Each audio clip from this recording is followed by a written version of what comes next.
Welcome to reliable news analysis. अभिवादन स्वीकार कीजिए डॉक्टर अशोक कुमार का। आज एक सामाजिक मुद्दे के गहन विश्लेषण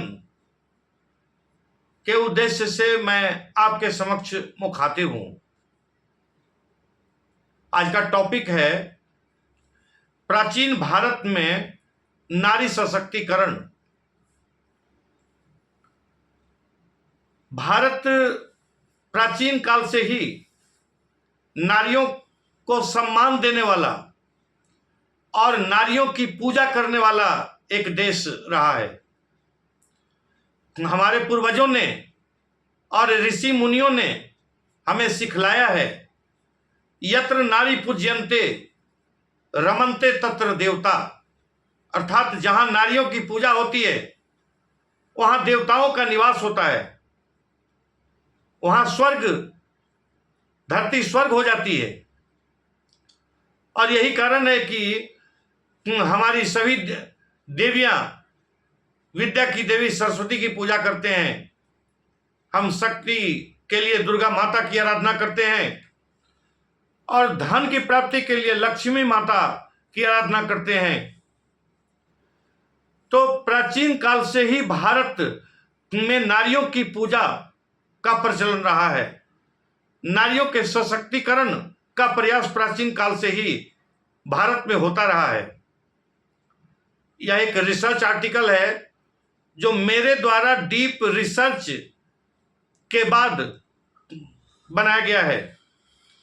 इस आर्टिकल में इस सामाजिक मुद्दे के ऊपर अनगिनत स्रोतों से गहन जानकारी प्राप्त की गई है ताकि इससे ऑनर्स की तैयारी करने वाले, एमए की तैयारी करने वाले, बीपीएससी, यूपीएससी या अदर प्रोविंशियल सर्विसेज एग्जामिनेशन की तैयारी करने वाले स्टूडेंट्स को और सामाजिक सरोकार रखने वाले लोगों को गहन जानकारी प्रदान किया जा सके। इस आर्टिकल को कई एपिसोड्स में विभाजित किया जा रहा है, जिसका फर्स्ट एपिसोड हम लोग अब प्रारंभ करने जा रहे हैं। डियर फ्रेंड्स, अब तक अगर आपने रिलायबल के इस चैनल को सब्सक्राइब नहीं किया है तो कृपया कर सब्सक्राइब करके हम लोगों का हौसला अफजाई करें और वीडियो पसंद आता है तो उसको लाइक और शेयर करें। प्राचीन भारत में नारी सशक्तिकरण, इस मुद्दे पर सबसे पहली बात है कि मानव सभ्यता के सूत्रपात से ही नारी सशक्तिकरण प्रबुद्ध लोगों के चिंतन का ज्वलंत मुद्दा रहा है। प्राचीन काल में नारी सशक्तिकरण की दिशा में अत्यंत महत्वपूर्ण, सार्थक और सफल प्रयास हुए हैं। यही कारण है कि प्राचीन भारत में नारियों की स्थिति अत्यंत उत्कृष्ट थी तथा सामाजिक व्यवस्था में नारी सशक्तिकरण का प्रभाव स्पष्ट तौर पर परिलक्षित होता है। वैदिक काल में नारी सशक्तिकरण के सार्थक प्रयास किए गए, फलतः स्त्रियों की स्थिति अत्यंत उल्लेखनीय और आदर्श थी। वैदिक काल में स्त्रियां पुरुषों के समान थी। उन्हें पुरुषों के समान सभी सामाजिक, आर्थिक, बौद्धिक और सांस्कृतिक अधिकार प्राप्त थे। स्वतंत्रता पूर्वक सामाजिक गतिविधियों में स्त्रियां सम्मिलित होती थी। स्त्रियों को समाज में कन्या, पत्नी एवं मां के रूप में व्यापक प्रतिष्ठा प्राप्त थी। वैदिक काल में नारी सशक्तिकरण का ही फल था कि अनेक स्त्रियां विदुषी थी, जिसके अंतर्गत लोपामुद्रा, विश्वावारा, सिकता घोषा, गार्गी, शलभा और मैत्रेयी इत्यादि उल्लेखनीय है। ऋग वैदिक काल में नारी सशक्तिकरण चरम पर था। नारियों को व्यापक स्वतंत्रता और अधिकार प्राप्त थे। नारियां विवाह के मामले में पूरी तरह स्वतंत्र थी। वे प्रेम विवाह कर सकती थी। नारियां प्रेम विवाह के अंतर्गत अनुलोम विवाह और प्रतिलोम विवाह कर सकती थी। अंतरवर्णीय विवाह का भी प्रचलन था। उत्तर वैदिक काल नारी सशक्तिकरण के मार्ग में अवरोधक बना। उत्तर वैदिक काल में नारियों की स्वतंत्रता के ऊपर पाबंदियां लगाई जाने लगी। इस काल में नारियों की स्थिति में काफी गिरावट आने लगी। नारियों की स्वतंत्रता को सीमित कर दिया गया। उनके ऊपर नाना प्रकार के प्रतिबंध लगा दिए गए। मौर्य काल में भी नारी सशक्तिकरण के दृष्टिकोण से महत्वपूर्ण नहीं रहा, क्योंकि मौर्य काल में नारियों की स्थिति में उत्तरोत्तर गिरावट होती रही। उन्हें घर से बाहर जाने की स्वतंत्रता मौर्य काल में नहीं थी और पति की इच्छा के विरुद्ध वे कोई कार्य नहीं कर सकती थी। कालांतर में नारी सशक्तिकरण का आंदोलन मंद होने लगा। स्त्रियों की स्थिति में इतना ह्रास हो गया कि वह जीवन पर्यंत पुरुषों के अधीन हो गई। उन्हें घर की चार दीवारी में कैद कर लिया गया। इस रिसर्च पेपर में कई विशिष्ट शब्दों का बार बार इस्तेमाल किया गया है, जिसके अंतर्गत अनुलोम विवाह, प्रतिलोम विवाह। अनुलोम विवाह के अंतर्गत लड़की उच्च जाति की होती थी और निम्न जाति के लड़के से शादी करती थी। और प्रतिलोम इसका उल्टा था। अनिष्कासिनी एक शब्द है, गणिका, जिसको आधुनिक भाषा में वेश्या या नगर बधू इत्यादि समझा जाता है। ब्रह्मवादिनी, ये सभी शब्द इस रिसर्च आर्टिकल में प्रयोग किए गए हैं। भारत में नारी सशक्तिकरण का आंदोलन आर्यों के भारत में आगमन के साथ ही सूत्रपात हुआ। आर्यों के आरंभिक समाज में नारी सशक्तिकरण एक अहम मसला था। स्त्रियों की स्थिति काफी अच्छी थी। उनकी गतिविधियों के ऊपर कोई पाबंदी नहीं थी। समाज में सशक्तिकरण एक सशक्त आंदोलन था। समाज में उनकी प्रतिष्ठा पुरुषों के समान थी।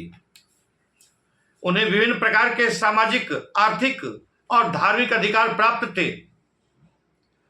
ऋग वैदिक काल में बहुपत्नी विवाह का प्रचलन था।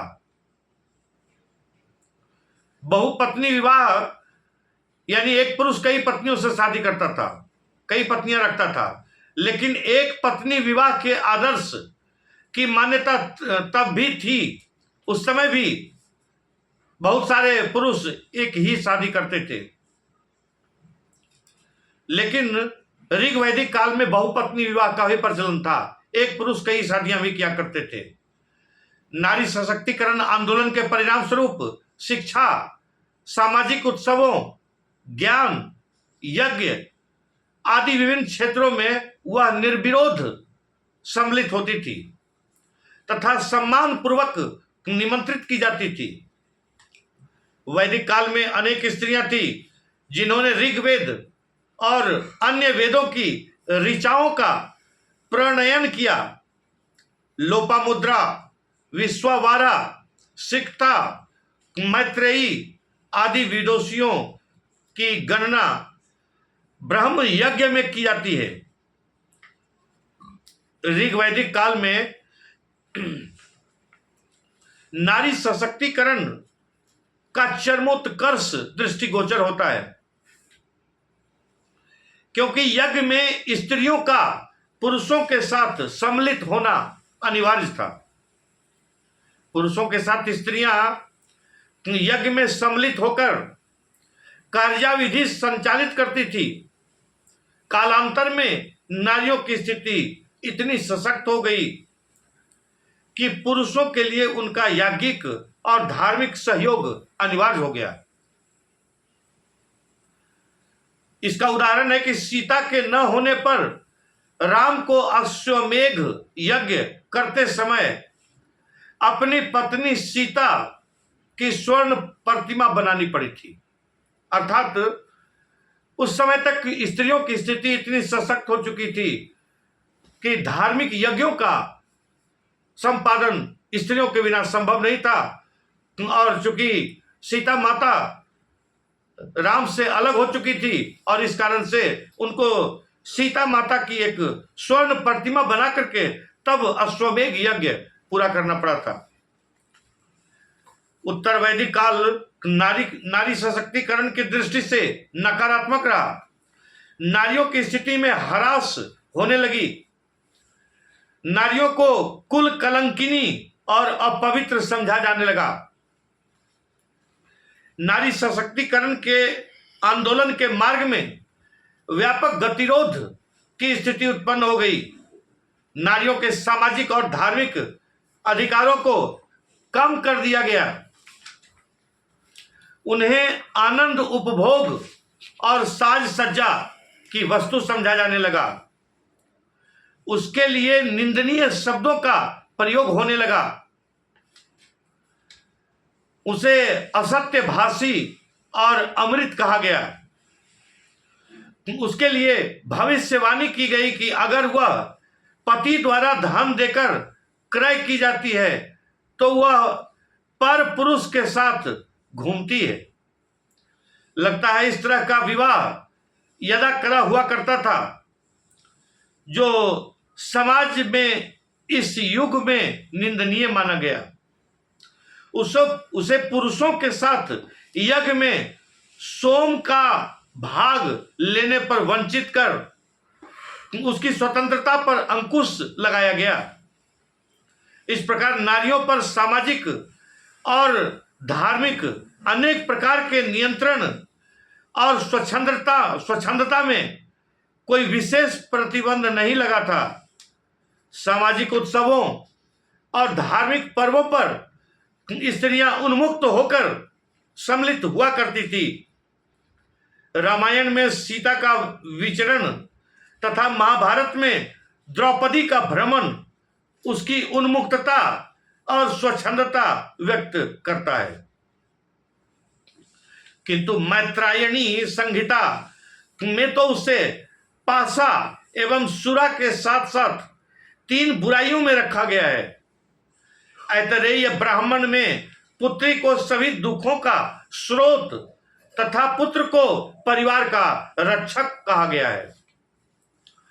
मौर्य काल आते आते नारी सशक्तिकरण का मार्ग और अधिक कंटकाकीर्ण हो गया। स्त्रियों के ऊपर अनेक प्रकार के प्रतिबंध कायम कर दिए गए। वे पति की अनुमति के बिना कुछ भी नहीं कर सकती थी। संभ्रांत घर की स्त्रियां प्रायः घर के अंदर ही रहती थी। कौटिल्य ने ऐसी स्त्रियों को अनिष्कासिनी कहा है। धर्मसूत्रों और स्मृतियों के युग में नारी सशक्तिकरण की स्थिति काफी दयनीय हो गई। स्त्री की दशा पूर्णतः पतनोन्मुखी हो गई। स्त्री के साथ भोजन करने वाले पुरुष को गर्हित आचरण करने वाला व्यक्ति घोषित किया गया था तथा उस स्त्री की प्रशंसा की गई जो अप्रतिवादिनी अर्थात प्रतिवाद न करने वाली थी। उनका स्वतंत्र अस्तित्व समाप्त हो गया तथा उसके शरीर पर पति का स्वामित्व माना गया। मनु जैसे स्मृतिकारों ने उसे कभी भी स्वतंत्र न रहने के लिए निर्देशित किया तथा यह विचार प्रकट किया कि स्त्री कभी भी स्वतंत्र रहने योग्य नहीं है। जब तक वह कन्या रहे उस पर पिता का संरक्षण रहे, जब विवाह हो जाए तब उस पर पति का संरक्षण रहे, और जब वह अस्थविर हो तब उस पर पुत्र का संरक्षण रहे। पूर्व मध्य युग आते आते नारी सशक्तिकरण का आंदोलन लगभग ठप पड़ गया। उसके सारे अधिकार सीमित कर दिए गए और वह बंधन में बांध दी गई। उनकी स्वच्छंदता पर नियंत्रण लगा दिया गया। विज्ञानेश्वर ने शंख का उदाहरण देकर टिप्पणी की है कि वह घर से बिना किसी से कहे और बिना चादर ओढ़े बाहर न जाए, शीघ्रतापूर्वक न चले, बनिए सन्यासी, वृद्ध, वैद्य के अतिरिक्त किसी पर पुरुष से बात न करे, अपनी नाभि खुली न रखे, एड़ी तक वस्त्र पहने और स्तनों पर से कपड़ा न हटाए।